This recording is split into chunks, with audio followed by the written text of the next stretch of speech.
Welcome to the Behind the Plate podcast. Today we have an awesome episode with a special guest here. We got Carl Hudson here. He is the owner of CH Catching, and I'm just really excited to have you, Carl. I know we chatted, met a little bit before this, but dude, I'm on board with a lot of what you got going on, and it's a pleasure to have you.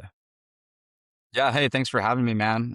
Excited to be here. Been watching and following your page and Steve's page for a while, and then now the podcast is rolling. So I'm fired up to be here.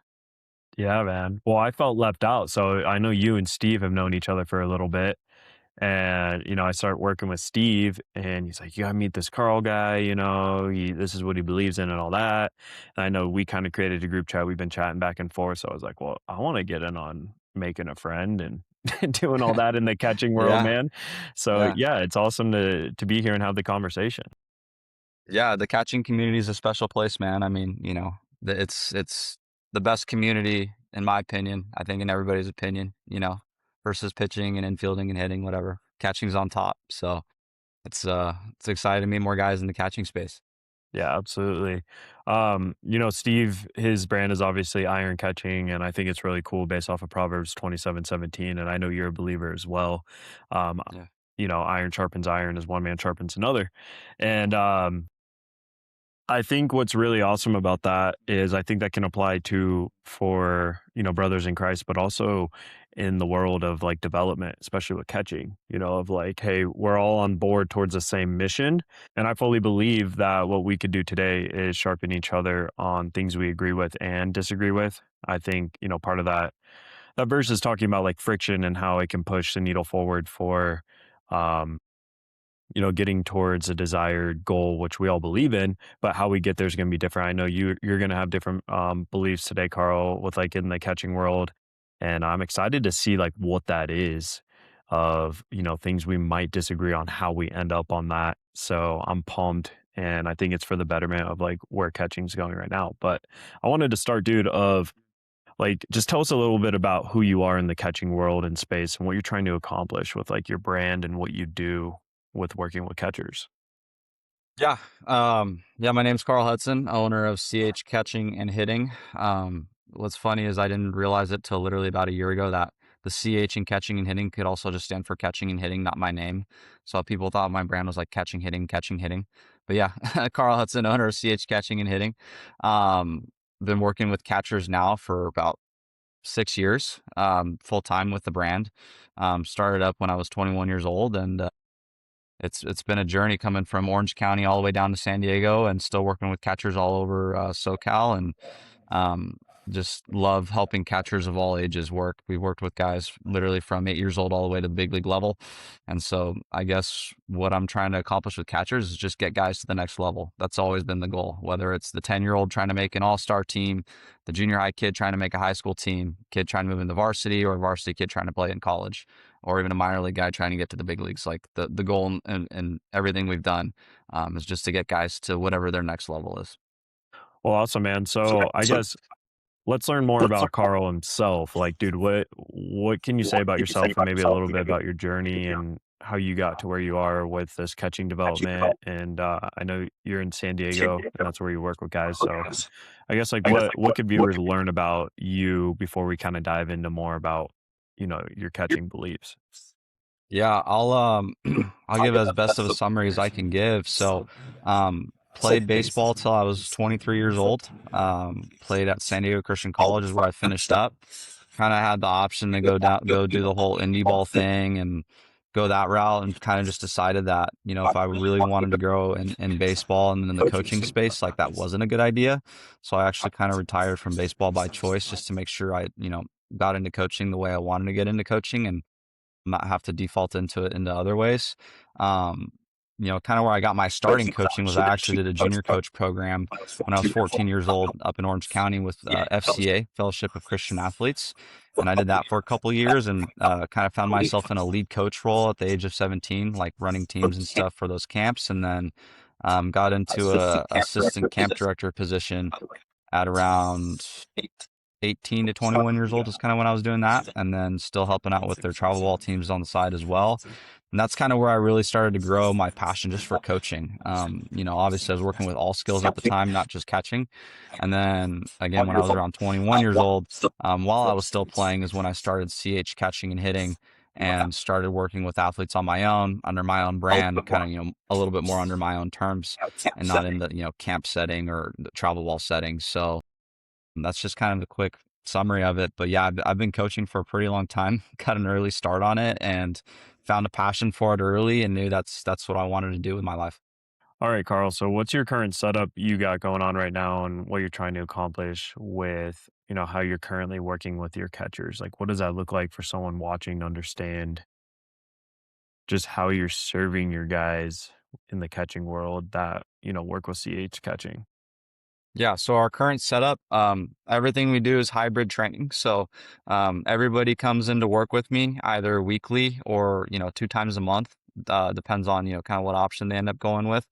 And so they train with me in person, and they also receive online programming as well.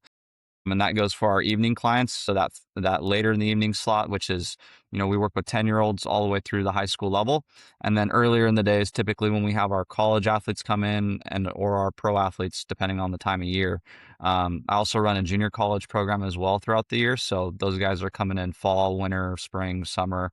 They're in pretty much year round. So the junior college guys, the university guys, and the pro guys, kind of, that schedule's always kind of rotating. But yeah, everything's a hybrid system for our evening clients and those college and pro guys. And we've just found that's kind of been the best way to serve them, being able to like tune things up in person and work on what we need to work on in person, and talk through stuff, and then be able to give them stuff online at home. Primarily, on the hybrid side, why we started that was really just to dig more into the throwing stuff, and give our athletes just a better game plan on that end of things. And so that's from there, it kind of just grew into a bunch of what we're doing with receiving, blocking, stances, and all that kind of stuff. Yeah, I like that, man. I think that's really cool. So you guys take more of the hybrid approach, you would say. So when like an athlete works with you, probably gonna see you 1 to 2 times in person, you're saying, and then, the other 5 days also get some programming at home type of thing. Yeah, I mean, when I first started, I would always give homework, and it was like, okay, Johnny, here's your homework, go home and get it done. And then they like come back next week. They're like, well, I forgot what the homework was, or, whatever.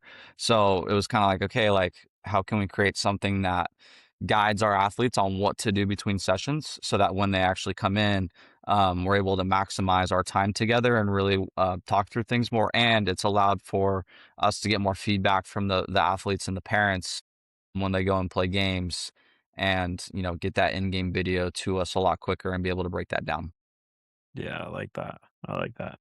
I kind of have a profound question for you. You can answer it however you see fit, but what's one thing you want to be known for in the catching world that would kind of be like, when people come to you, Carl, they know like this is what your ride or die on within catching. And it could be big picture or even really specific. Like, what would you want to be known for? That's a great question. Man, I mean, we've gotten really extreme results. And I think that just off of word of mouth, and when people come in, whether it be for receiving, blocking, stances, throwing, whatever it is, like, we've gotten really drastic changes and like taking guys to the next level of their game. Like, we've gotten catchers who were nowhere near, in the youth level, making an all-star team, to being the everyday all-star starter. We've gotten guys who came in and, did not sniff an inning on their varsity team, and became the everyday catcher within that next season. So, I guess, in kind of maybe an oddball answer, like extreme results, drastic changes, like really turning guys' careers around. And I guess a better way to put it is like, helping catchers create their identity behind the plate, who they are as a catcher, is something I feel like we've done a really good job with, is not just creating a catcher who's, serving their pitching staff and their team, but like them knowing this is who I am as a catcher, and then building off of that and getting them, really good to that next level. Yeah, absolutely. I think that's cool. And that's something that we preach here at Backstop Built as well of like, hey, how can we uncover a kid's best version of himself for where he's at right now from within first? Like, I don't really care if you're just a good blocker, thrower, receiver, yet you don't have that, you're not rooted in something bigger than you internally, or you don't have that like mental mindset that's going to allow you to know you're great, and vice versa. I think they both go together. So, dude, I love that you're saying that, man. Um, so, a little backstory. I know you and Steve knew each other before. Steve's well connected in the catching world. I feel like he knows everyone, which is awesome. But he was, you know, there was a post I made about what it takes to play D1 with like certain metrics, doing like research and like, having these guidelines. And then it was funny, there was a good comment from you where it was like, "Hey, where'd you get this data?" And Steve like saw the comment. He's like, "Hey, that's Carl, dude. Just know he's like the metric stickler. Like he's all about the metrics and like making them accurate." And I thought that was pretty funny, dude. And I think from my end, that's my stigma I've associated with Carl, is like this guy wants as accurate of data as possible. I think we all do, right? But like you are like, "Hey, what do we need to do to make that happen and figure that out?" Of like what it would actually take to get there. I take a little bit more of a route of like, "Hey, if you want to get drafted, as the first catcher in the draft one day and you want to play D1 to be an everyday starter, let's look at someone who did that. Let's look at Von Lackey. How hard does he throw the ball down to second base? Okay, he throws, 85, 86, sometimes, floats around the 84. That's what that would take. So that's what I put like, if you want to play high level D1, you need that velocity. Now, does that mean you gotta have that to only accomplish that? Absolutely not. We see a lot of MLB guys that don't even have that, but they're already at that level. So I thought that was kind of a funny introduction where it was like, "Hey, where'd you get this data?" And it was like, "Hey, well, I did take the top 5 D1 catchers, to be fair, for sure." And if the post is generalized of like just to play D1, not super accurate in the wording. So I thought that was cool of like, we have someone in the catching world who's like challenging and sharpening, like we go to the beginning of what I said here. And it seems like you're very, "Hey, let's figure out exactly what this is. Let's be very accurate.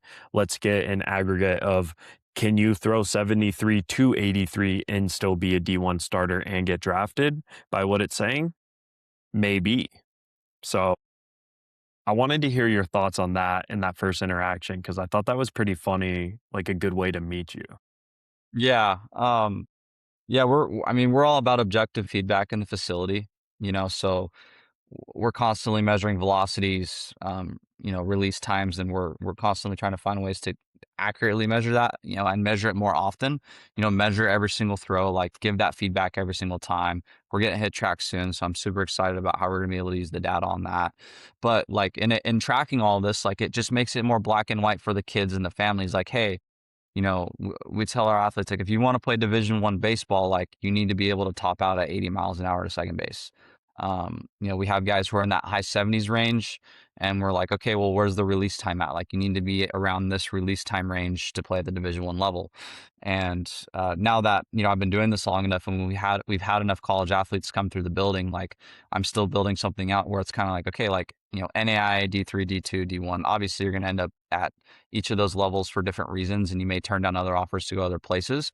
But it's like, hey, like this is the range you're at, and this is where you're projected to go.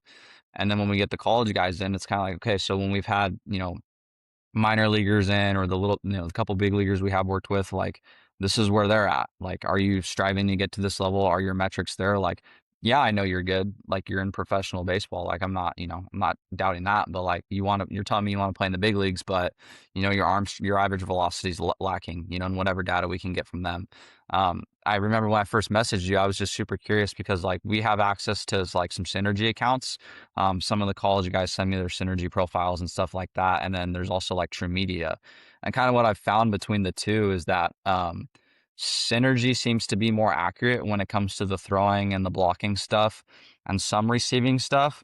And then True Media seems to be a little bit more accurate on the receiving side, or more of like at least what like pro teams refer to. So I'm just like super curious, like when people post stuff, like what database were they using? Obviously, all of us have access to like Baseball Savant and being able to play around and filter things out on there. And depending on how you want to filter out data, like there's stuff on there where I feel like they've kind of even missed out on on throwing numbers and stuff. So But yeah, I mean, good objective feedback, hard numbers. Like we're really big on that for our athletes. Like, hey, you want to play high school baseball? Like, this velocity range should be your goal. All of our eighth graders are working towards a certain velocity goal, certain release time goal. Same thing with, guys in high school or way before. Like we want these steps for them to work towards and get to. And we tell them like, this is going to be your best chance to succeed. This is where you're going to be ahead of the curve if you hit this number. Like we have those different levels of, goals for our athletes. Yeah. I like that. I like that. I think, I think overall metrics too in comparison is something that's very important. And that's like where the direction we want to go with backstop built, right? Of hey, here's where you're stacking up just by number wise. Is there a big asterisk by that too, right? Like, hey, it's saying you might not be an SEC level catcher, but you have some intangibles and you still definitely could. We're just saying by like the numbers, if you want to compete with Ryder Helfrich, if that's truly your goal to be a, SEC caliber catcher, like this is what you need to do. And I think a lot of people too take that I find, and like parents are like, who are you to tell a kid where he can go and what his career can do? It's like, hey man, God's the only one who can do that. But I have not seen a Rudy, you know, end up being a SEC caliber catcher and get drafted. There's not a single guy who does that didn't have attributes that are all consistent with being elite, right? So I Yeah. think it's important where we're just putting a mirror on a kid. Here's who you are, okay? According to who you are right now, this is what you can accomplish, you know, in line with what we see at different levels. And all college baseball is really good. It's a whole level, but there is levels to that greatness. So I think that's cool what you're doing, man. And that's definitely what we want to go towards. And I guess my question would be is like, do you think there's too much numbers at a certain point? Or do you think There there's can not enough? be. Yeah. I mean, it's both, right? Like there's plenty of like I think there's not enough numbers for a lot of like youth athletes as to where they're like actually at and where they need to be because a lot of what gets published data wise is like kind of like what you did, like top 5 division 1 catchers, right? Like I have kids where like their peak athletic ability like might not be, low to mid 80s, but they might be able to get up to like 76 to 78 miles per hour with a stellar release time and still throw a 1.9, so I think like how the data has been filtered. Like I think there's not enough of that. What's happening at the Division 2 level, the mid majors at Division 1s, D3s, NAIs, junior college, right? Like there's not enough data on that end of things. Like we have all the outlier data, but I don't think there's enough of the in between data. Like, hey man, like you're actually on a really good track. If you keep this up, like we've had, X amount of guys go play at a mid-major D1 with those types of numbers, So I think the in-between data is we don't have enough of, and we have almost too much, and we hear too much of that outlier data of, the top 5 catchers or, the top guys that were drafted as hitters, like what their exit velocities were or bat speed or whatever. Like that's great. We know what like these guys were essentially freaks of nature in some levels. Like some of these guys may not even be training the way or as hard as some of our kids do. Not to say that they don't, but the type of work they put in versus the type of work like our kids are putting in, like we need those numbers for the guys who are going to be more in that in between level, like kids being able to go accomplish to play at like the mid-major level or,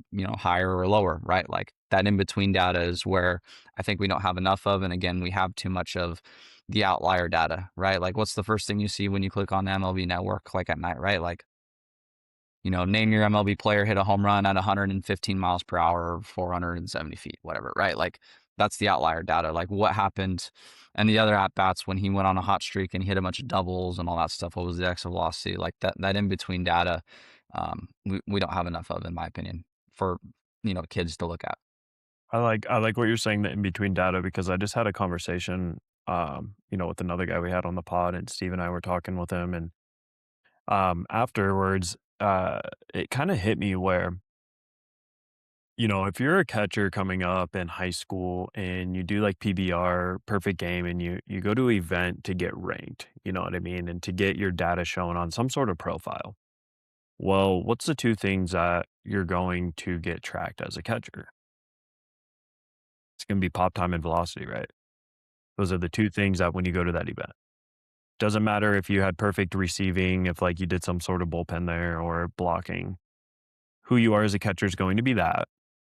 So you're going to be valued on how good is just your throwing abilities. And when we look at WAR, right, and we look at just the receiving WAR itself, like this is funny because we looked at Ryder Helfrich, dude.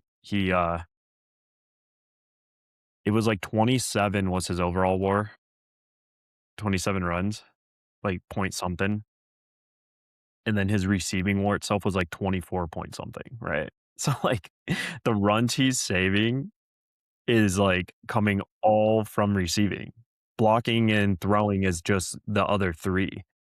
Now, in a game and momentum and all that, like, yeah, if you can host someone to take the momentum and do your job throwing, it's very important. I'm not saying it's not. But when you look at the other attributes of catching, that's not the main focus. So back to like those, getting ranked, you go there and now that you're just based off of how good you throw. And in my opinion, it gets defaulted to now your offensive stats. The amount of times I see a kid who's a top catcher in that state because he had 104 exit velocity and hit a ball however far with this launch angle on his profile, yet his pop time is pretty decent. That kid will get ranked as a top player in his state. Just from that, because you're viewed of how good is he a catcher in the state? Well, it's because he hits this way and he has a decent arm. Nothing about receiving, blocking, or anything like that. And it just blows my mind because it's like you said, the in between data. Can we look at last year's stats of his fielding percentage, of his, pass ball percentage, how many guys he actually throws out? Because if you have a Hmm. 193 as a junior in high school, you're really not throwing guys out that consistently. It's like, okay, we got an accuracy problem. Yeah. So that's where like that in between data you're talking about really spoke to me. Yeah, I mean, there's even, situations too where it's like, I can't tell you how many videos I get where like kid makes a great throw on the bag, everything was great, but his guy was like a 1-8 to the plate. It's like you have no shot. So there's like certain uncontrollables that like, we can't look at and measure on the throwing side when it comes to caught stealing percentage and all that stuff. We had a guy at a mid-major last year who finished like 10th in the country per synergy and total like defensive runs saved, and kind of got like a lot of his throwing runs taken away just because like we were looking at his pitching staff and times to the plate, and like guys were really slow to the plate. So yeah, the in between stuff, like he saved a ton of runs receiving and he saved a ton of runs blocking, and like he didn't get to maximize his throwing stats just because like the pitching staff didn't allow for him to do that. Yeah. So being able to measure everything, kind of like what I was saying earlier, and get those in betweens, like it's super important. So And it's also important to say the right thing because I totally forgot when I was giving that Ryder Helfrich example. I meant to say defensive run saved was yeah. 27 overall. Then his receiving defensive run saved specifically was 24.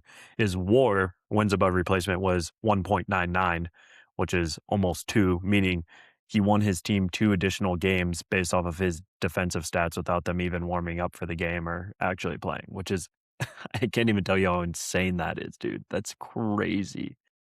So, yeah, I think that's really important. And Steve is a lot of our like mechanical breakdown metric guys. So, Steve, I wanted to hear what you kind of have to say on this topic too, seeing like our guys inside our program day to day and essentially like, okay, what numbers are really worth tracking, what metrics are, and if we're doing enough.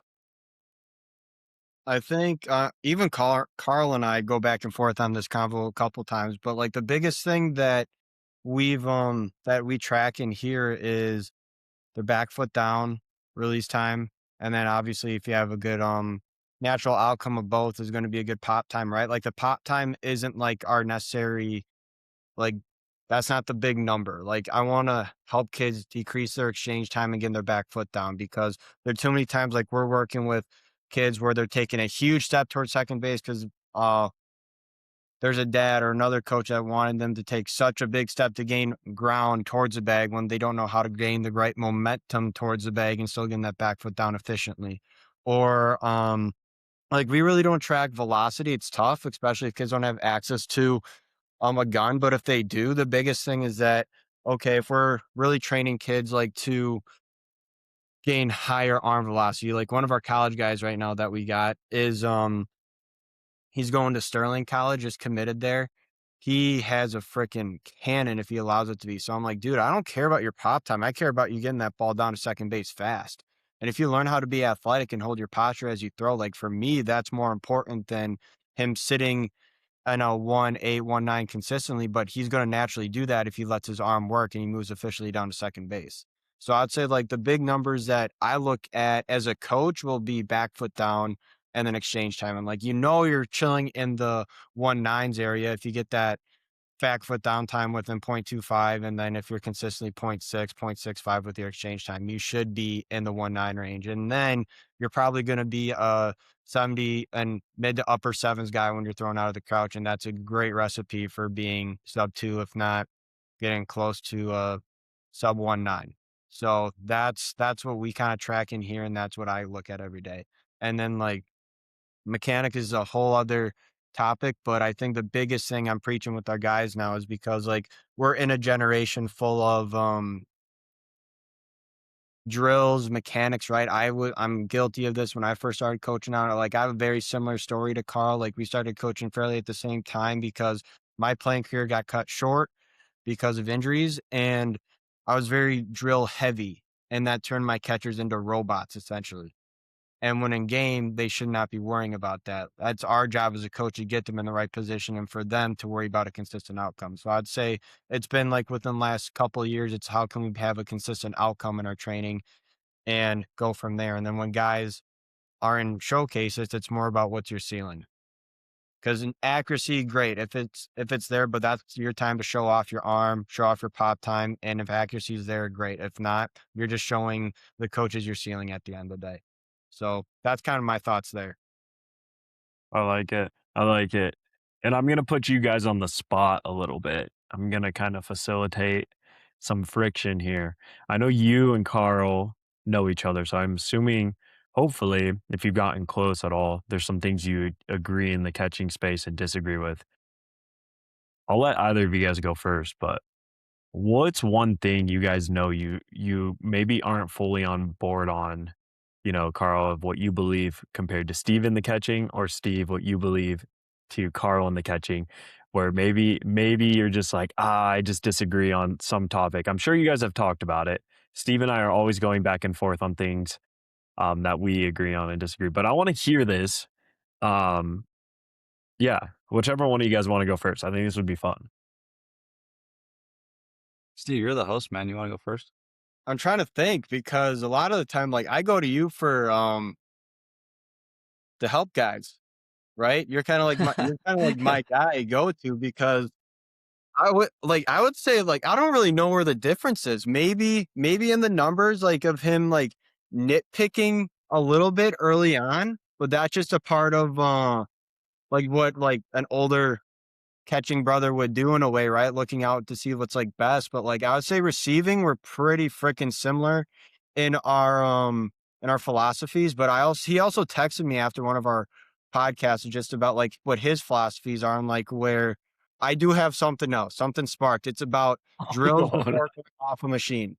That's where and I don't even think this is indifferent. This is where he's helped me kind of switch my mindset into something better. It's getting kids off a machine right away because like we were talking about one day about like what we do for our prep work and I had like 3 4 drills before kids go off of um a machine and he's like dude I only have like 2 and I'm like oh okay so at first I'm like that kind of Two's a long day, man.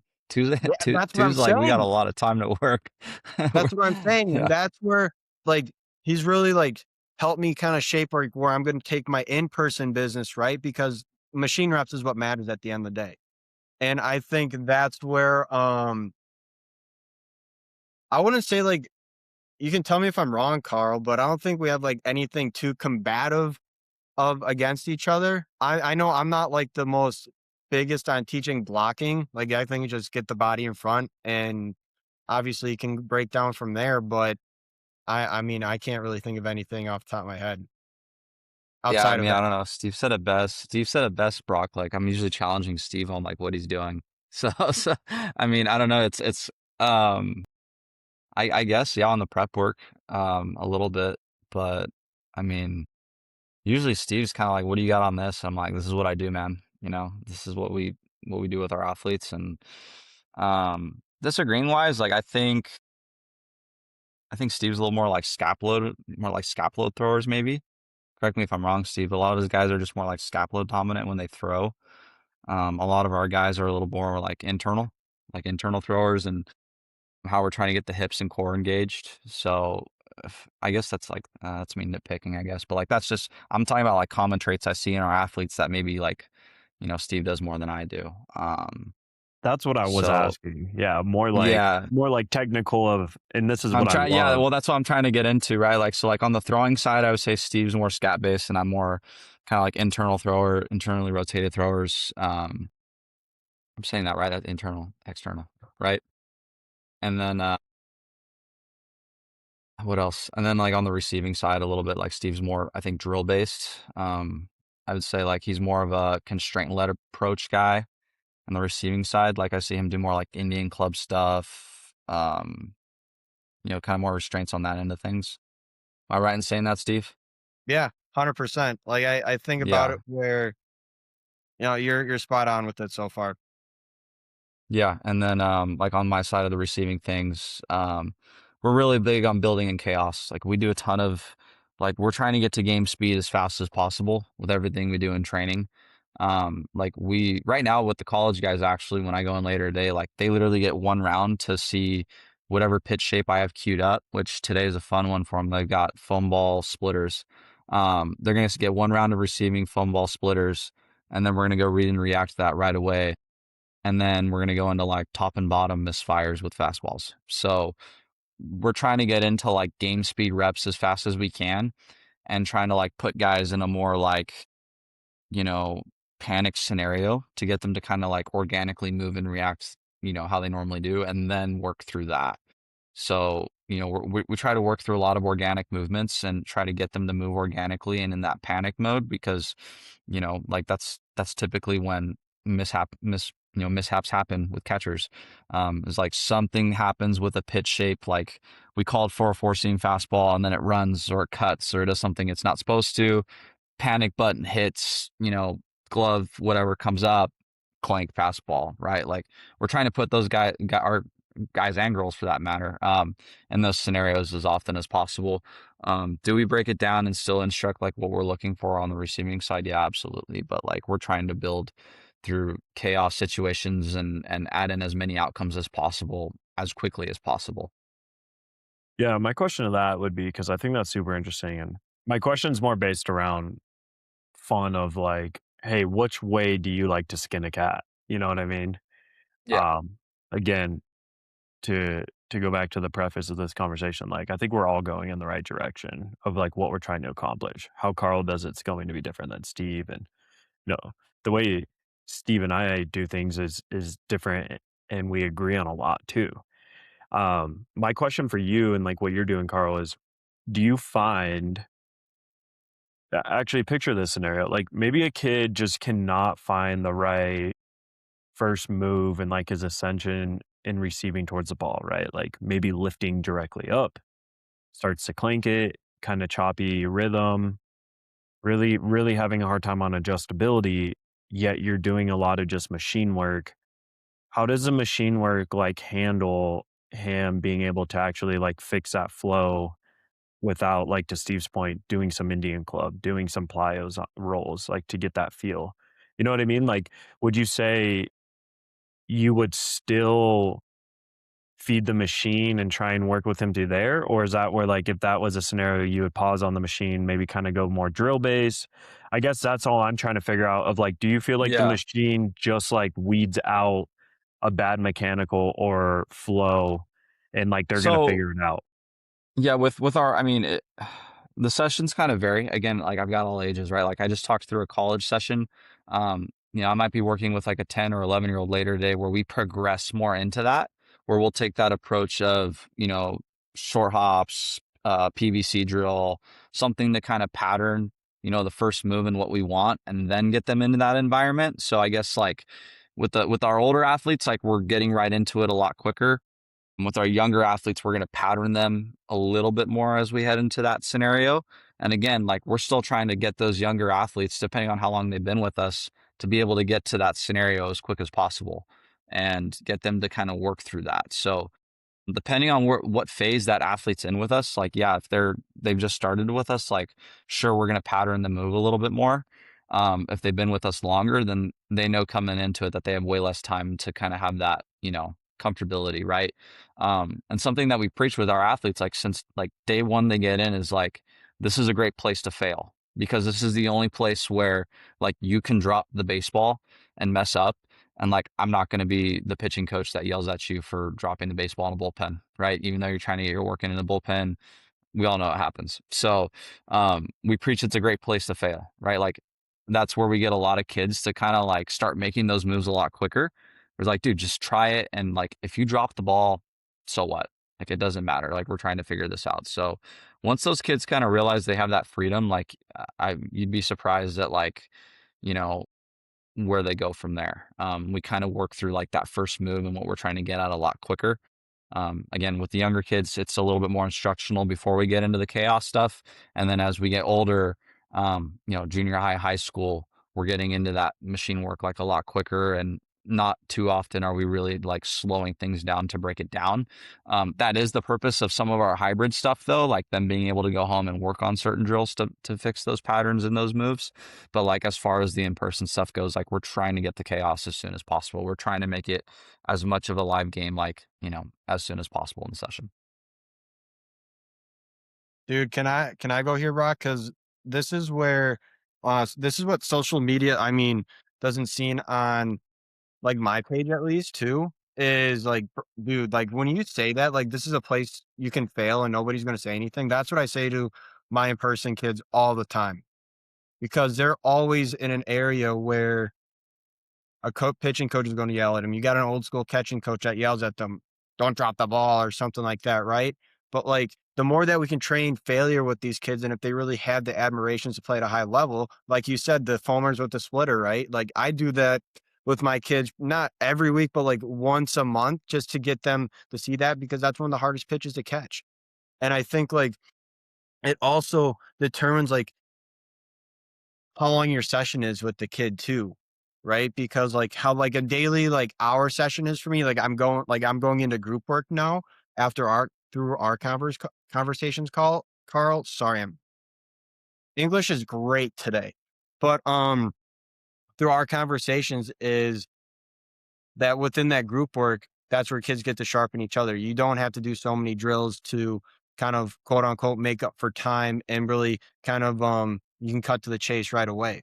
But that's where I also like breaking things down systematically for kids too, is like primer move, teach the adjustability part, then let's rock the machine, and then we can do some organized chaos or decision making at the end of the day. So I think that's so true in what you said there. And I love that you said that, be in a place where we can fail. Because if these kids don't know how to adjust to failure, their career is going to be very, very long. And if faster they can figure that out, better it's going to be. There's Carl, do you want to go? My But bad. no, yeah, I mean, I think like, well, just a note too for like any athlete watching, like, when you're training and you're working on stuff, like, it's okay to screw up. Like, people are like, we'll go in and try to get these perfect reps and moves in 1,000 different times in a row. And it's kind of like, you probably need to alter your training into something where like you fail a little more often, like trying to make it as difficult as possible, as quickly as possible.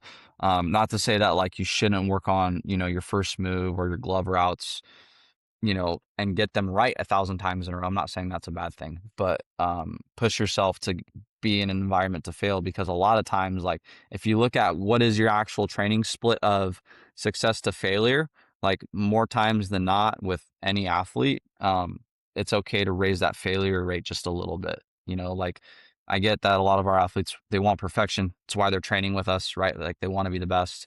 But like, let's, not be afraid to raise that fail rate just a little bit more in the training environments that we're creating for ourselves and our athletes.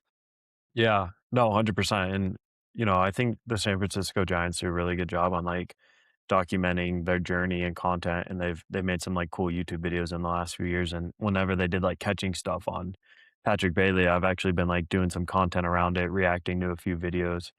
And him and his catching coach were like in the bullpen pregame, and I love how they're like just going through it.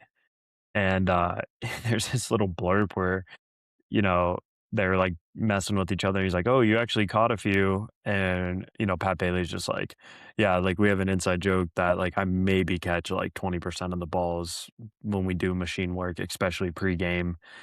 And you're just like, "Oh my gosh!" And it's coming from a place of like he's challenging himself. He's like finding the right feel and doing things with regular baseballs, foamers, challenging himself, and it's just funny how he's, like, admitting, like, "I don't even really technically catch him that much," and, if someone were watching, they might essentially be like, "Oh, he's missing all these," yet the second he goes into his pitcher's pregame bullpen, he's dialed, and then he's one of the best receiving guys. So it's like, whoa, one of the best in MLB pregame. This isn't just, like, spring training, dude. This isn't just, like, out of season, but pregame is going to biff a bunch of them. And yeah, is Yeah. there outliers? Like, is he using a keyhole? Is he using like, a net glove, things like that in a mini mitt? Like he does mix it up a little bit, but I just found that so profound that a lot of people don't realize that how failure can challenge you in a good way if you know what you're doing. I don't want a kid to watch us and be like, oh, I need to fail more in my reps. It's like, well, Yeah. hold up, you don't do that on your own. Right. Yeah. Exactly. Yeah. And I mean, like, shout out Alex Berg, big league, Giants big league catching coach. I actually just had breakfast with them the other day when they were in town. Nice. Amazing dude, amazing person, like super smart catching guy. He's really helped shape a lot of the things that we do just from the conversations we've had. And him and Craig Albanez, like I got to meet Craig, a couple of years back at CatcherCon and have gotten to hang out with him once or twice when he was with the Giants and they were in town. And like both those guys are just like amazing people. So I just kind of want to shout them out real quick just because they've had a pretty big, effect in my coaching career and helped shape some things. But like, yeah, those videos are like the perfect example of what we're looking for. And I think like to go back to your point, like talking about the kids, like, oh, I need to fail more. Like, look at Patrick's intent in a lot of those reps and what he's trying to do and accomplish. And then when he fails with that intent, like those are two different things. The intent of how he's trying to perform that drill and failing with that intent versus like, oh, I'm just going in to catch and fail and drop the ball or whatever, right? Like it has to be the right intent behind it with the failure. Absolutely. I think that's cool. That's cool you're able to meet those guys because anytime I like watch any sort of content around them, you could just see like they're they're in a space where they're teaching big league catchers, especially those videos that came out a few years ago where like this stuff is still technically new. And it's cool to see coaches at that big league level like adapting to where catching is. I've talked to a lot of guys that say, like, in organizations, you know, if you're not in the big leagues, and even sometimes this applies to big league catching coaches, depending on the org, dude, they're like not on the wave of like actually getting metrics and like figuring out this new age of receiving and the stances. They're like, oh, I played in the 80s and this is how we did it. And that blew my mind. I thought like everyone would be on board of like, it's so blatantly obvious how good catching is right now. And if you figure that out, but a lot of guys outside of, their org will have to go seek help at like facilities. It sounds like what you do, or, other people out there that are doing God's work for catchers, trying to spread it. Yeah. And Yeah. why I like those guys is what I'm saying is like, they're really on the wavelength. You could tell of like helping professional catchers do all this crazy, awesome stuff of where the game's at. Yeah. I mean, Alex and I had a good conversation actually about glove speed the other day. He was like, he's super sold on like, you can't teach glove speed. And like, he doesn't necessarily like look at it a lot. And again, like we were talking about how different it is for him to look at it versus like myself looking at it and like, two different parts of, him working in the big leagues every single day with the same four catchers, depending on, if guys get called up, moved down, traded, and all that. But like we were just talking about like relevance of this data and these stats, like at the big league level versus like when I'm working with a kid, and I talk about it as more like we want that objective feedback, and like he was agreeing that like in my scenario, like measuring glove speed and time to the K zone and frame time, like are great metrics to use versus like where he's at and what he's doing. Like he's just not worried about it, and he doesn't need to be worried about it. Like Daniel Susak's taken over most of the catching roles there in like San Francisco, and like we were having conversations about him and kind of like what they were doing with him a little bit, but yeah, I mean, it's just two different perspectives of like, the level he's at versus where we're at working in the private sector, and what those guys want to come in and look for and get feedback data wise. Like they're just two different. Like those guys look at data all day long, pre-game work, prep work, scouting report meetings, all that stuff. Like they're already in it so deep that like probably the last thing they're worried about is like how quickly they're moving the baseball. Yeah. They're more worried about like their glove routes and timing and all that stuff, pocket efficiency, and it's just two different worlds. So again, like some guys might be worried about it, some guys might not. I think that's why it's really important to know who you're talking to and who they serve, you Yeah. know? Like, a profound statement like, "I don't think you could teach glove speed," probably, to me immediately, would be, "That's not accurate to helping a 14-year-old." Like, definitely can teach that. Like, we can build that Yeah. skill.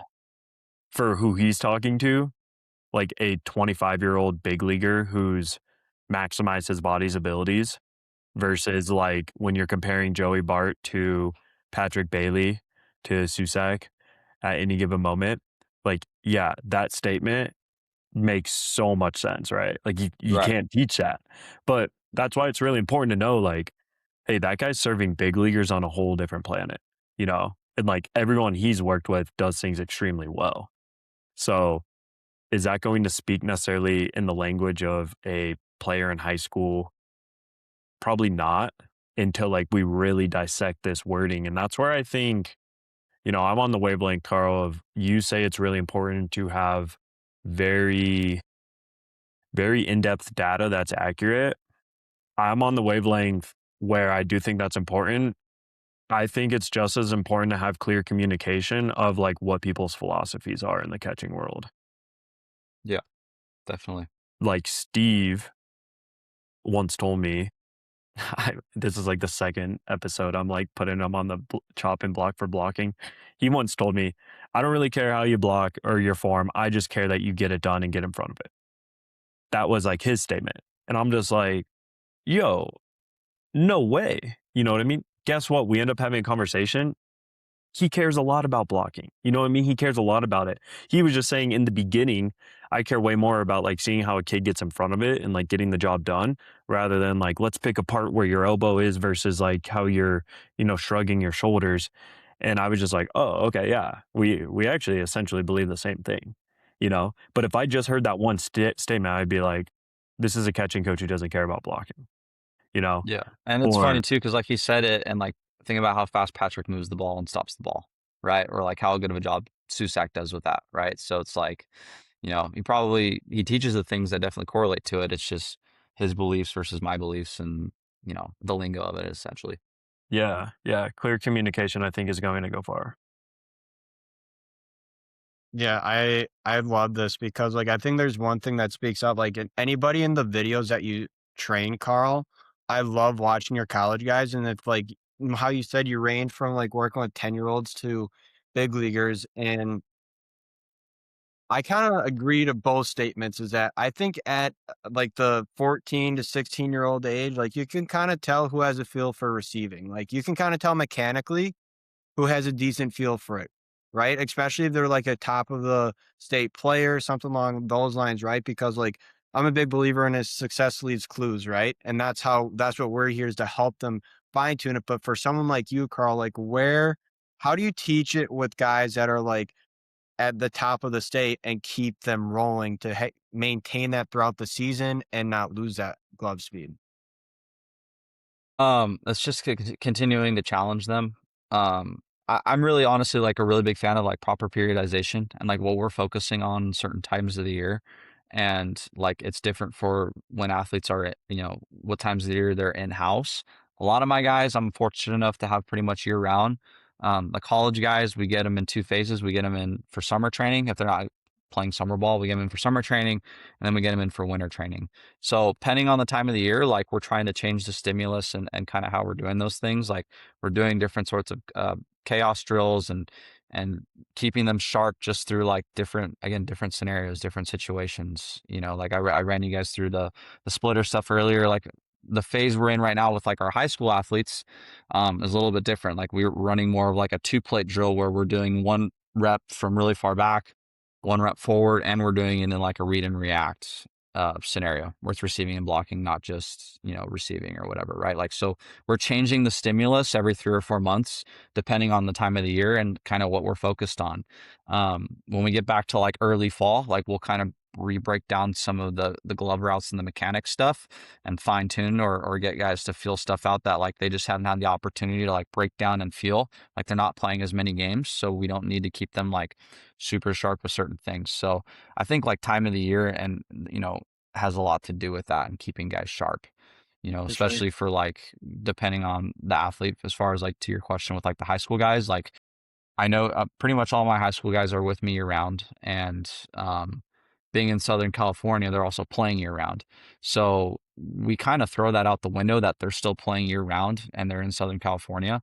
We're worried about the time of the year and when they're peaking and they're receiving and they're blocking and they're throwing. Like we want them peaking in spring into early summer and showcase season. Then they kind of back off late summer and we phase them in again for like fall camps or whatever, depending on the athletes. So I think just understanding the time of the year is how we're able to keep them sharp. That's awesome. That's awesome. I love that. And then, like with your hybrid approach, like you guys kind of base the drills off of like what they need throughout the week. Is it like still weekly? Because I love that. Because I don't know how many podcasts, if you watched all of our podcasts or not, but I kind of went on a tangent on in season training a couple episodes back. And how important is it for kids to train in season, regardless if it's outside of the weight room, but maintaining our skills to you? Yeah, I mean, it's super important. Like we have athletes who make gains all the time in season, and that's with even our local college guys. Like some of our local college guys are still coming in middle of spring. Like we have guys from some of the local mid-major D1s and D2s, like they're still coming in mid-season for what they're trying to get better at and tune up on. And like I think that's the difference in our guys who score better at the college level and guys who don't score as well, like what they're doing in season and then what they're doing out of season. So it's super important regardless of the age, whether you're in little league or you're in high school or you're junior high travel ball or whatever, right? Like it's super important to train during season. And guys who take their foot off the gas pedal and are almost just trying to like survive in season, like the high school season, and I don't know how it is for the rest of the country, like you're playing 2, maybe 3 games a week. Time to time you run into your like spring break tournament and there's 4 or 5 games a week, but like you're not playing enough games to really necessarily like break down your body enough to where like you should be taking off time during your in-season training. Same thing at the college level. Like a lot of those guys, yeah, they're getting beat up if they're starting throughout the weekend, but like they're still able to get after it like 1 to 2 days a week, depending on their body and their school during season. And those guys are playing, a 56 to 65 game season, pending postseason and all that stuff. So, I mean, it's super important. It's just, realizing what level you're at and how you can accomplish that. Same thing in Little League. Little League plays 2 games a week. Like, you're able to train outside of your games. You're able to train in season. And like back to the Patrick Bailey video, it's like that's his pregame prep work. Like a lot of the big league coaches like I've talked to, the way they're able to like accomplish things in season and get guys to make gains is like how they approach their pregame work. So obviously the way those guys go ahead and get better, their approach is going to be different than because they're playing every day and they're at the ballpark every single day. It's different than what we're talking about with the college and the high school and the youth side of things. For Yeah. sure. Yeah. Man, I think that's really well said. I think that's really well said and good conversation of the in-season stuff because Steve and I find that to be like a huge objection by a lot of like players and families of like, well, once we get in season, like, should we still be working with you? And I'm like, dude, that's arguably more important, definitely just as important as the off season because you Yeah. spend, you know, 6 to 9 months in the off season, depending on however long it is you know, most kids don't even really technically have an off season. You're playing a lot of games throughout it, but you have a dedicated time of like 6 to 9 months where you're like, we're gonna grind really hard, build a good foundation. But hey, once we get to that season we've trained for, we just want to play games. We don't want to really like do much in the spring, and it's just like, okay, so you put in a lot of work, you put in a lot of work to go here just to ride a really short wave and then now start to trickle down. And then next off season, you're going to want to like do that again, which they just don't realize like, man, you got to find a way to get better in between each games. Big leaguers are playing 162 games in 172 days. Like, do you think their pregame routine is designed to refine them as they're, warming up and like they're beat up? Like 100%. I was just at a Rockies game and I was watching Tyler Stevenson on one end of the bullpen do his pregame routine and then Hunter Goodman on the other one do his. Very, chill. We're after the All-Star break and nothing too crazy, but like it was all super focused. Both catching coaches were coming, giving them small tweaks custom to their needs and just not doing a lot of reps, not doing anything too crazy. Someone would look at that and be like, they're just warming up. They're not doing much. I'm like, no, they're still getting better. They're still improving. You know what I mean? And then inning one, Hunter Goodman in between or after for the throwdown, in between innings, sailed it into center field, looks at his catching coach in the dugout and was giving him like a hand signal about like how it felt. And I see the other coach like, talking back. And then in the dugout, they come and have a conversation about throwing. And I was like, dude, that's one of the most powerful improvements right there. Like an in-game fix and cue from a catching coach of, dude, maybe they were just saying like, hey, I want you to feel the ride or something, whatever. But then like next inning, hoses a dude, throws it really good in between innings. So someone would look at that like that stuff doesn't matter. It's in season. I'm like, no, that's how he's making gains. It just looks different than a big sweaty workout you're used to doing outside of season. Yeah, and one thing I want to point back to that too, like especially for any youth athletes watching this, is like how locked in is that catcher like to like everything, every pitch for that matter. Like, and that's something we talk about with like a lot of our guys, like mentally being locked in every single pitch, like not taking a pitch off and all that stuff. But like for him to be that locked in on his in between throws and the feedback, like how many high school kids and youth athletes do you guys get videos of in between innings? And it's like they're just going through the motions of like just another throwdown, right? And there's zero intent behind it. It drives me nuts. I don't know about you guys, but like your intent has to stay the same in between innings because you might only get the opportunity to throw one or two guys out a game, right? Or more, depending on how the game plays out. We encourage a lot of our athletes to like throw to other bags, like have the conversations with their head coaches to be able to like make a throw to third, back pick to first. And that's something that like, I learned from Jerry Weinstein, listening to him speak a lot at like CatcherCon. Like he's big on like when they're in spring training or like other times of the year, like he talks about having them in between innings. Like they have a whole entire routine laid out where like first two innings are throws to second with, emphasis. Like for our guys, we'll tell them, hey, this inning work on, have it be a release time emphasis. This inning we want it to be a velocity emphasis.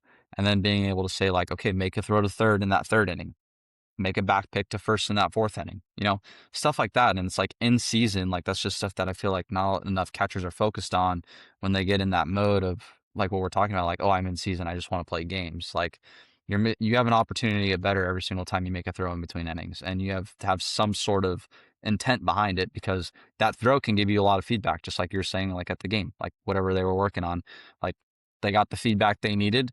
The next opportunity he had, like implemented it, boom. And like, that's the difference. Like being able to make that adjustment that quickly is what gets guys to the next level and keeps them at the next level, regardless of being college or MLB, minors, whatever. Yep. Yeah, I couldn't agree more. I think that's cool. And one of the last topics I want to get into, I think this was something that I was curious about. So you brought up CatcherCon earlier and just quick answer to this question. When you said you were a hot stove panelist, was that something like a presentation you had to have prepared or more like a Q&A? It was just like a Q&A, like Zan Barksdale, who runs CatcherCon. And I always do my best to shout out CatcherCon because like a lot of my catching connections have came through that event. And I couldn't be any more grateful for the event. It's just a pretty small, like intimate event. Like that's where I got to meet like Alex Berg, Giants cat, like sitting right next to me for part of the conference. All these other like coordinators and like these higher level guys, like they're all there.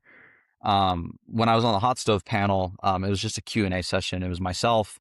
I think it was it Zach? I think it was Zach Livingston from Seattle Mariners. And then, Johnny Cardenas, who at the time was the catching coach at Lipscomb, and he just got a job at Arizona State.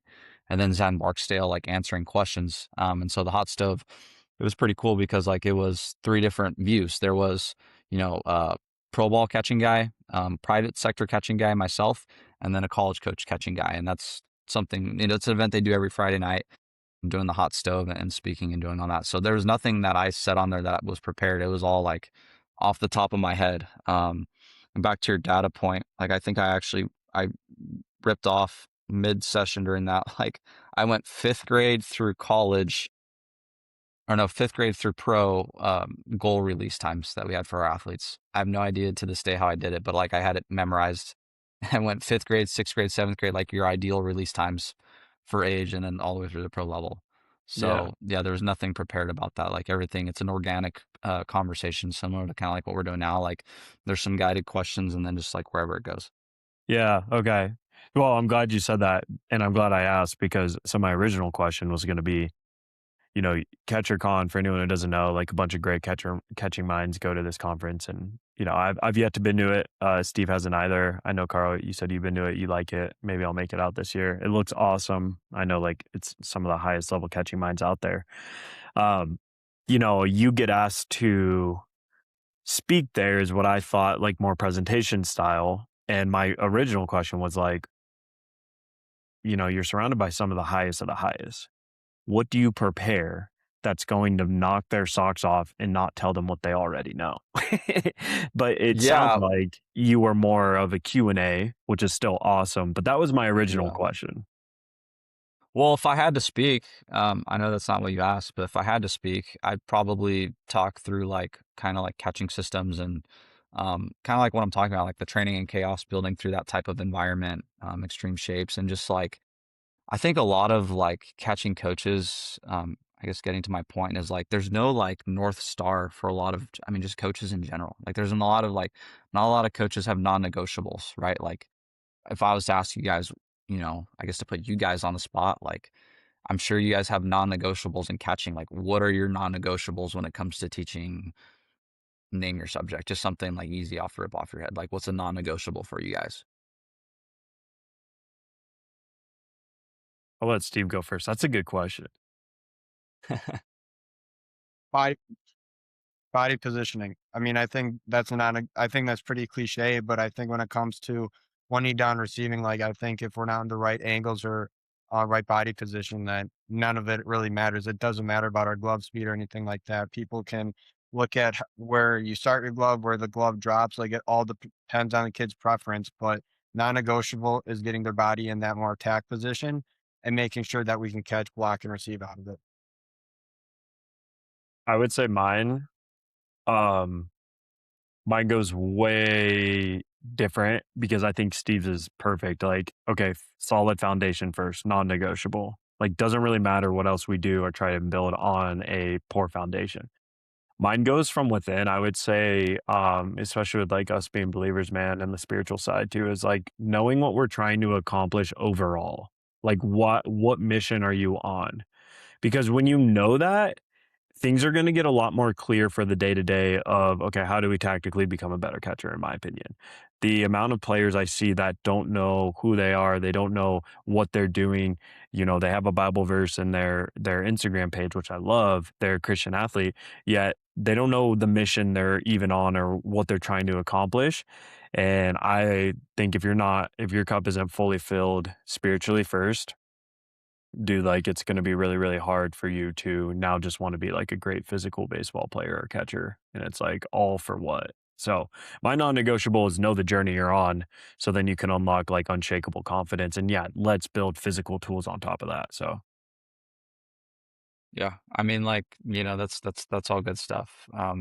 Yeah, it's something that like I try to challenge even like the big league guys on. And the great part about CatcherCon is like a lot of those guys are gonna ask you guys questions. Like if you were to go there next year, be like, hey man, like what are you finding? Like what are you seeing in the space? Like, when I was helping like out with the Pop Time app and we were doing like, you know, some of the glove speed stuff and all that, like those guys are super intrigued by that because like the way their life revolves around baseball, like that many days of the year from spring training through like October. Like they don't have time to look into like whatever like the new waves are or whatever you want to call it, right? Like they don't have that sort of time. So like you end up getting into these conversations where it's like, well, like what matters?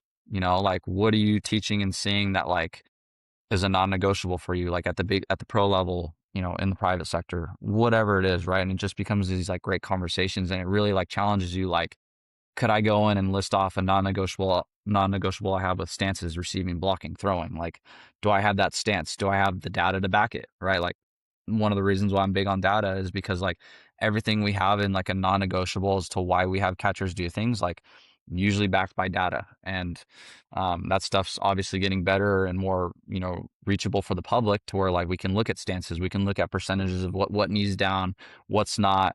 And then the guys who are really good at blocking, watch those videos. Like, they all have common traits. The best blockers in the game from any, they all do certain things the same way. And being able to look at that. And so that's just something that, like, if I were to go and speak, like, that's all stuff I would probably touch on. I think that's cool, dude. I think that's cool. Yeah. Thanks for answering that. Thank Yeah. you. I thought that was a cool question to ask because, you're surrounded by all these great minds. Everyone has their opinion, everyone has what they see, and it's not, designed from what I've seen to be like a competition necessarily. It looks like, hey, how can we all like learn from each other? And I think that is awesome. And it's like, that's a good question for Steven I'd answer too. Like, hey, if you're ever asked to speak at this event, or maybe at an ABCA and they're like, nope, you're the catching guy we want to talk to, what would you say that is going to push the needle forward for a 14-year-old in the crowd who's a catcher watching, a 14-year-old dad there, a 18-year-old who's committed D1, something like that, a JUCO catcher. Like, what would you say to all that? And I think your answer is beautiful, dude. And it really comes down to each individual catching coach. Because we live in a day and age, dude, where you can find on Instagram a catching coach you resonate with better than others, depending on what their message is, what they believe in. And we're getting to a time where a lot of people are starting to get programs remotely where, hey, if you live in South Carolina, yet you resonate with what Carl Hudson says, and he works with guys out of San Diego, there's going to be opportunities to at least get some sort of mentorship or work from him. And I think that's really cool. I think that's a good thing. You're going to have options for who you resonate with the most. Because, I think a non-negotiable too is like relationship, building the relationships with the guys you're working with, and not just making it transactional. I know, Carl, like you kind of opened up before we were even recording of like, having your tone reflect in your sessions, like probably making sure they know you're proud of them or they're doing something good, or hey, don't do that. Just having your tones reflect that, not being monotone, because I found that for myself as well. And I liked what you said. You're like, that way I can like build that relationship with them. And I think that's super cool. That's super cool. And that's what it's all about. And that's what we're all trying to accomplish here. Yeah, I mean, like, you can learn a lot too from these kids, like, Ange over at Catching Made Simple, which is funny. Him and I go back to, we actually used to train together in college time to time. So I have a decent relationship with him, but like, I have kids who come in all the time, and be like, well, Catching Made Simple. I'm like, it takes me a second to click. I'm like, you mean Ange? Like, said this, right? And I'm like, okay, well, like, if that's how this kid thinks, like, we can all learn from each other. Like, if this kid relates to what Ange is saying, like, I need to be more simple with him in our sessions, right? Like, maybe I'm going into too much detail, or somebody sent me stuff from Steve's page or even your page, Brock. Like, these kids come and show me stuff like all the time, like, because we'll talk about, like, usually the first thing I say in a session is like, what's new, dude? And like, it takes some time to like kind of open up to that question, and then take some time to figure out that I say that to everybody every session, like, what's new, right? And they might take it as they want to talk about catching or life or whatever it is. So like, them, when they bring these social media pages to me, or like I get to talk to these other guys, like, you're able to just learn your athletes better and further build that relationship. Because, I might be trying to verbally communicate something to a kid, and I've had it happen before.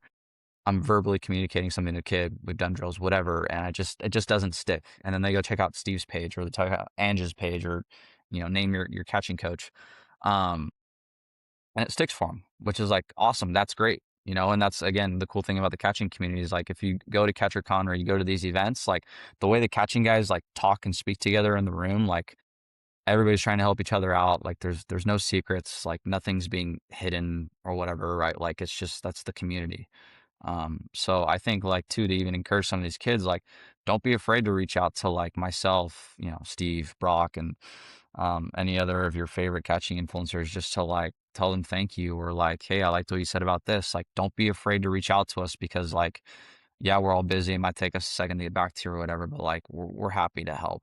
I've had kids reach out all the time through the page after like CatcherCon or whatever, and like, or kids at CatcherCon who were there, like high school athletes will go, and like, they're all like almost timid, and like, that's the cool thing again about like the catching space that I want to communicate to the athletes. Like, if you like a catching coach, like, don't be afraid to reach out to them. Don't be afraid to comment. Like, they're there to help you. So, Love it. Yeah, we're all big one happy family here.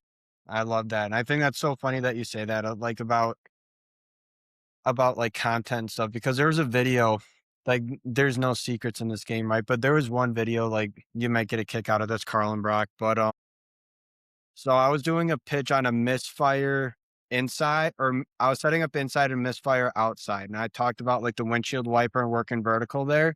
I get a message from Singley saying, don't let the cat out of the bag or something like that. I just thought that was super funny that that mentioned. But I think like there was one thing that, and this is a question I want to ask you, Carl, because Brock and I have talked about this, and you did mention, like, early on, like, you did start coaching when you were 21 years old and sound like really got things going when you were 23.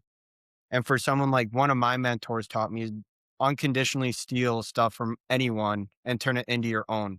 So who are some of your biggest influences that made you the great catching coach that you are? first guy that always comes to mind is Brandon Oliver. If you haven't checked him out, I mean, like I said, owner of Futures Training Center. His first ever catching page and brand was Catching Coalition. And the reason why he was that was like he was one of the first guys like teaching knee down and doing a lot of that stuff in the private sector. So it's Catching Coalition, which was super cool. I trained with him, and like now, like I can't even. I mean, he's a mentor for sure, and we talk about a lot of stuff. But he's more like a friend now. Like we golf and we do stuff together. Brandon Oliver's one of them. Colin Wilbur, he's at Wichita State, coaches there. He's an amazing dude. Like those two guys, major influence in my career, and then. Um, I mean, Craig Albernes in the the few interactions I've had with him, like how encouraging he was when we got together and talked, like with where I was going with coaching in my career and like, kind of what direction I wanted to go. He's a name I like to shout out as well. But and then Singley's one. I mean, he's just fun to talk to. Like we're like similar age. I think we're the same age actually. He's probably arguably the youngest dude to ever really get a job in the big leagues as like a catching coach. And so like we were able to like talk through at our younger ages, like struggles we were having relating back to like when we were working with older players. So he's a good name to mention. I mean, I don't know. I could go on and on, but like those are some names that pop out right away for sure. Brandon Oliver, Wilbur, Alvarez, Singley, and now it's many more, Jake Lindemeyer, Catching with Cheese, great dude, talk all the time. He's kind of like Steve. He's like how I am with you, where I like challenge you on stuff. Like he does that to me. Like he'll send me a post, be like, "Well, what did you actually mean by this? Like this is what I do. I found this works better." Like he's kind of my my dark horse on that. So he's a great dude. But yeah, man. I mean, there's enough names that I'm not saying either. Like I could go down a list of I feel like 10 to 15 more, but I guess that's just off the top of my head. Yeah, that's awesome. That's awesome. I think that's cool, dude. Shout out to, the people that have helped you. And I know there's people in Steve's life too and mine, in the catching world that have helped pave the way. And I think that's super cool for you to say that, man. It's great. Um, Man, I feel like these are all the questions I had today. I don't know, Steve, if you had anything else. I think this was a great conversation, Carl. I think we were able to learn a lot more about you, and it was awesome to connect. But Yeah. I I love everything I heard. I think this is something for someone watching right now where they could get like some tactical um takeaways and just like some philosophical takeaways as well of like, okay, how do you see catching? How do we see catching? Where's it going right now? And hopefully they can just see that we have an open mind towards what we think is going to be the best for players at all ages to achieve where catching is right now, man. So I think that's really cool of how you're saying that stuff. Steve, you got anything else for Carl? Yeah, I got one more thing. He asked us what our non-negotiables are. What's Carl's non-negotiables? Oh my gosh. Well, I mean, what subject? Like, are you saying just in catching, or are you talking like Just in, like be more specific, man? just in catching. With let's go Um, Receiving. What are your non-negotiables for receiving? Well, you're gonna have, I mean, that's a whole other podcast, dude. I'm gonna have to come on for a part two. I guess like just in catching, my non-negotiables, man, is like be an elite decision maker. That's goal number one. So we want to be an elite decision maker in whatever we're doing. And receiving, my non-negotiables, like glove load for sure, like repeating a good spot, repeating a good glove load. I don't teach multiple glove loads. Like we find one that works for a guy, we load to the middle of the body every single time, and then we make an efficient first move to the baseball. And then from there, we're taking good routes. So that's kind of a summarized version of it, but like non-negotiables and receiving, consistent glove load, good first move, catch it as close to the strike zone as possible. Love it. Love it. Only thing I gotta say is that I know we all three of us have talked about this, that at some point we need to run a camp together. So Yeah, yeah. Comment below on YouTube. Should we run a camp? yeah, should we Yeah, run right. like should Yeah. we be Put it on Instagram. It'd be a fun collab camp for sure. We need to do something. So I'm down. I've got a, I guess I don't know. I've got a camp coming up in winter. I'll shout it out. But I've got a winter camp coming up, doing a large multi-day one, and I know I texted you guys about possibly being a part of it, but I'm doing my first multi-day. Maybe we can build off of that the following year and do something together. yeah, for Yeah, man, I sure. think that's great. I think that's great. I love it. I love it. Well, man, Carl, again, thank you for coming on. Thank you for being raw and authentic about, how you see catching and the journey you're on. I think it's really awesome. I'm excited to, keep the friendship going and tag or, keep talking about how to sharpen each other. Hopefully a lot deeper than just catching too, life and as a brother in Christ, dude. So I think that's amazing. Yeah, no, I'm excited to be here. I'm glad to be on, and anytime you guys want me to come on and talk shop, I'm more than happy to. So, let's do it again sometime. Absolutely. Thank you, man. All right, thank you guys.